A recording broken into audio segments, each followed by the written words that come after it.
নমস্কাৰ মৰমৰ ছাত্ৰ ছাত্ৰীসকল আমাৰ পঢ়ালি নামৰ এই ইউটিউব চেনেলটোলৈকে তোমালোক সকলোকে স্বাগতম জনাইছোঁ। এই ভিডিঅ'টোত তোমালোকৰ অসমীয়া পাঠ্যপুথিখনৰ ৭ম অধ্যায় জতুৱাৰ জট নামৰ কবিতাটিৰ সকলোবিলাক প্ৰশ্ন উত্তৰ আলোচনা কৰিম। ভিডিঅ'টো তোমালোকে শেষলৈকে চাবা। যদি ভাল পোৱা তেন্তে লাইক কৰিবা, কমেণ্ট কৰিবা, লগৰ বন্ধু বান্ধৱীলৈকে শ্বেয়াৰ কৰিবা আৰু চেনেলটো ছাবস্ক্ৰাইব কৰিবা। বলাচোন এতিয়া আমি প্ৰশ্ন উত্তৰসমূহ আলোচনা কৰোঁ আহা। ৩ নম্বৰত কোৱা আৰু লিখা। ক নম্বৰ প্ৰশ্নটো সুধিছে তোমালোকক, কবিতাটোৰ মতে আকাশত চাং কোনে পাতে? উত্তৰটোত তোমালোকে লিখি দিবা।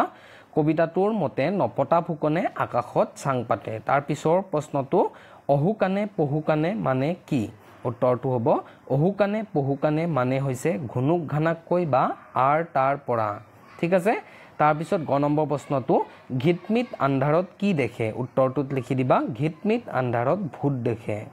তাৰপিছত আছে ঘ নম্বৰ প্ৰশ্নটো কোনবোৰ লোকে বৰ ভয় খায়? তাৰপিছত উত্তৰটোত তোমালোকে লিখিবা যে অলপ ধতুৱা অৰ্থাৎ ভয়াতুৰ লোকে বৰ ভয় খায়। ঙ নম্বৰ প্ৰশ্ন কবিয়ে কাক বুদ্ধিত টকনা বুলি কৈছে? উত্তৰটোত তোমালোকে লিখিবা ফকৰা যোজনা নজনা নিশিকা মানুহক কবিয়ে বুদ্ধিত টকনা বুলি কৈছে। তাৰপিছত ৪ নম্বৰ প্ৰশ্নটো সুধিছে পাঠৰ আলমত চমুকৈ লিখা। ক নম্বৰ প্ৰশ্ন মৈত উঠিলে সহজে কাক নমাব নোৱাৰি? উত্তৰটোত লিখিবা অকৰা লোক মৈত উঠিলে সহজে নমাব নোৱাৰি। ঠিক আছে। খ নম্বৰ প্ৰশ্নটো আঁঠুৱাৰ তলৰ মহৰ কি অৱস্থা হয়? উত্তৰটোত চাবা। উত্তৰটো হৈছে যে আঁঠুৱাৰ তলৰ মহৰ লোভত আপোনঘাতী হৈ আওমৰণে মৰাৰ নিচিনা অৱস্থা হয়। ঠিক আছে। গ নম্বৰ প্ৰশ্নটো ফকৰা যোজনা নাজানিলে বা নিশিকিলে কি হয়? উত্তৰটোত চাবা ফকৰা যোজনা নাজানিলে বা নিশিকিলে তেনেলক বুদ্ধিত টকনা স্বভাৱৰ হয়। ঠিক আছে। ৫ নম্বৰ প্ৰশ্নটো বাকচৰ ভিতৰত থকা শব্দবোৰৰ বিপৰীত অৰ্থ বুজোৱা শব্দটো পাঠত বিচাৰি লিখা। ঠিক আছে। ইয়াতে উত্তৰটো চাবা পোহৰ আন্ধাৰ। তাৰপিছত আছে অসাধ্য সাধ্য, নিৰ্লোভ লোভ, জটিল সহজ, বেছি অলপ, মিছা সঁচা। ৬ নম্বৰ প্ৰশ্নত চাবা পাঠত তোমালোকে হোৱা দোৱা লাগে, বৰষুণ সৰে, চাং পাতে, কথা শুনে আদি জতুৱা ঠাঁচৰ ক্ৰিয়াবোৰ পাইছা। ইয়াৰ আলমত তলৰ শব্দবোৰৰ লগত খাপ খোৱা শুদ্ধ ক্ৰিয়াপদটো চিনাক্ত কৰি খালী ঠাই পূৰ কৰা। যেনে কলম ধৰে লয়। কোনটো হ'ব? কলম ধৰে।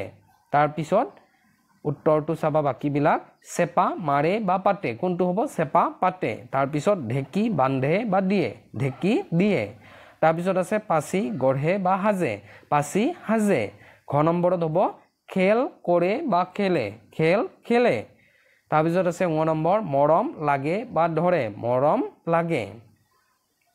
তাৰপিছত ৭ নম্বৰ প্ৰশ্নটোত জতুৱাৰ জট কবিতাটোৰ পৰা যিকোনো ৫টা জতুৱা ঠাঁচ উলিয়াই একোটাকৈ বাক্য সাজা। আকাশত চাং পতা। সকলো সময়তে আকাশত চাং পাতি থকা লোকে কোনো কাৰ্য সিদ্ধি কৰিব নোৱাৰে। অহুকানে পহুকানে। অহুকানে পহুকানে তাৰ কথাটো গোটেই গাঁওখনতে বিয়পি পৰিল। তাৰপিছত আছে গাই বাই চা। বাৰেপতি গাই বাই চাই থাকিলে টান কাম এটাও উজু হৈ পৰে। তাৰপিছত আপুতৰ পুত। বিভান ঘৰখনৰ সকলোৰে বাবে আপুতৰ পুত। তাৰপিছত আছে অলপ ধতুৱা। অলপ ধতুৱা স্বভাৱটোৰ বাবে সি সকলোতে পিছ পৰি ৰয়। ৮ নম্বৰ প্ৰশ্নত এটা শব্দত প্ৰকাশ কৰা। আনৰ ভাল দেখিব নোৱাৰা, চকু চৰহা। ঘুনুক ঘানাককৈ যি কথা শুনা যায় অহুকানে পহুকানে।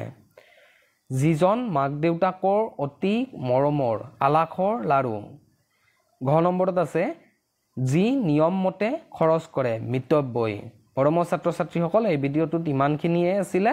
আশা কৰোঁ তোমালোকে এই ভিডিঅ'টোৰ দ্বাৰা উপকৃত হ'বা। ধন্যবাদ।